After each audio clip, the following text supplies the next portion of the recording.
Today I want to tell you a little about myself and about Torah Life Ministries. I am a Jewish believer in Yeshua, the one people call Jesus. And I say that often on the show. I say, Yeshua, the one people call Jesus, and people often say, what in the world do you mean? Is that the same? Is Yeshua the same as Jesus? And I say that because many people use the name Jesus today, but the name of our Messiah is Yeshua. And people say, well, that's his Hebrew name. I say, no, that is his name. And people say, well, Jesus is the English translation of Yeshua. And I say, well, no, it's not. If you translate Yeshua to English, you have Joshua. So where did we get the name Jesus from? Well, if you look back at history, and if you look back to the 1611 King James Version of the Bible, the name Jesus wasn't in there. He was called Isus, I-E-S-U-S.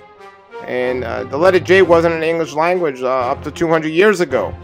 So it's Isus. And Isus didn't even have any background or connection to Yeshua.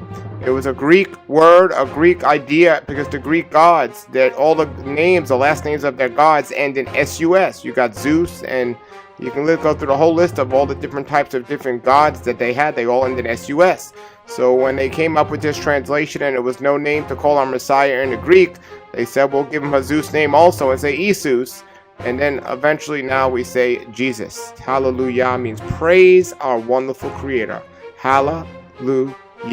We say it every day. We say his name all the time. Hallelujah. And that's his name. Yahweh is the name of our Creator. And Yeshua, it means Yahweh's salvation, or the salvation of Yahweh. You see, the names mean something in Hebrew.